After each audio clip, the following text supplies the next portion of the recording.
एक समय की बात है। एक छोटे से गांव में राकेश नाम का एक गरीब किसान रहता था। राकेश के पास खेती करने के लिए बहुत कम जमीन थी, लेकिन वो बहुत मेहनती और ईमानदार था। उसके पास एक ही खुशी थी, उसकी छोटी बेटी राधा, जो बहुत चंचल और प्यारी थी। एक दिन राकेश जंगल में लकड़ियां इकट्ठा करने गया। वहाँ उसे एक बहुत ही अद्भुत और चमकीला नारियल मिला। राकेश ने उस नारियल को उठाया और घर ले आया। उसने अपनी बेटी राधा को वो नारियल दिखाया। राधा ने खुश होकर कहा, पिताजी, ये नारियल बहुत खास लगता है, इसे हम अपने बगीचे में क्यों नहीं लगाते? राकेश ने सोचा कि राधा की बात सही है। उन्होंने उस नारियल को अपने बगीचे में लगा दिया। कुछ ही दिनों में वहाँ एक सुंदर और बड़ा नारियल का पेड़ उगाया।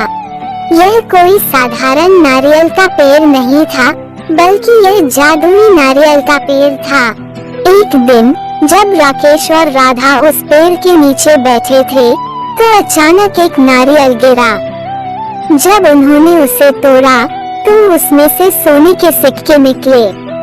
राकेश और राधा बहुत हैरान और खुश हुए। वे समझ गए कि यह पेड़ जादुई है और इसमें अपार धन संपत्ति है। राकेश और राधा ने उस जादुई नारियल के पेड़ से मिले धन का उपयोग अपने जीवन को सुधारने में किया। उन्होंने एक सुंदर घर बनाया, अपने खेतों को विस्तृत किया और गांव के गरीब लोगों की मदद भी की। गांव के लोग राकेश की उदारता और नेक दिली की सराहना करने लगे। एक दिन गांव के सरपंच ने राकेश से पूछा, तुम्हारे पास अचानक इतना धन कहां से आया? राकेश ने हंसते हुए कहा, ये सब उस जादुई नारियल के पेड़ की बदौलत है। सरपंच ने उस पेड़ को देखने की इच्छा जताई और जब उसने वह पेड़ देखा तो वह भी चकित रह गया। राकेश ने अपने गांव वालों को भी उस जादुई नारियल के पेड़ का फायदा उठाने दिया।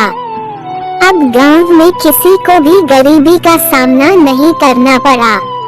सबके घरों में खुशहाली और समृद्धि आ गई और इस तरह राकेश और उसके गांव वालों ने उस जादुई नारियल के पेड़ की बदौलत सुखी और समृद्ध जीवन जिया।